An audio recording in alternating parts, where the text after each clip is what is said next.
Surprise.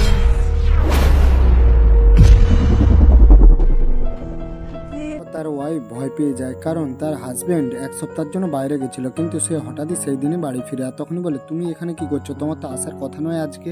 Husband বলে, তোমার জন্য একটা টেডি নিয়ে এসেছি গিফট করার জন্য। আর তোমার কেমন লাগছে বলো? বলে, আমার তো ভালো লাগছে। বলে, চলো আমাদের রুমে যাই। আর তখনই ছেলেটি সে কবাট কোণে সে চুপচাপ দাঁড়িয়ে থাকে। একটু ভয়ে কি করবে সে বুঝতে পারছিল না, কারণ সেই রুমের মধ্যে তারা দুজনেই একসাথে রয়েছিল। আর তারপরে বসের রুমে তাকে নিয়ে যায় আর তাকে বলে, এসব এলোমেলো হয়ে পড়ে রয়েছে কেন বলো? মেয়েটি বলে যে, আমি গোছগাছ করে নেবো। বলে, আমার জন্য এগুলো আনার কি দরকার ছিল? বলে, এটা তো ছোটখাটো, আরো তোমার জন্য ভালো কিছু নিয়ে আসবো, তার জন্য তোমাকে ওয়েট করতে হবে। তারপর তার ওয়াইফকে বলে, দাঁড়াও, তোমার জন্য আরেকটা জিনিস রয়েছে, নিচে চলো আমি তোমাকে দেখাচ্ছি। বলে, না না যাবো না, এখানেই থাকো, আর পরে গিয়ে আমি দেখে নেবো। তারপর তার জন্য একটি গাড়ি নিয়ে আসে আর সেই চাবিটি তাকে দেখায়। সে অনেক খুশি হয়ে যায়। তো বন্ধুরা, দ্বিতীয়বার দেখতে হলে অবশ্যই ভিডিওটাতে লাইক করে চ্যানেলটা সাবস্ক্রাইব করে নেবেন।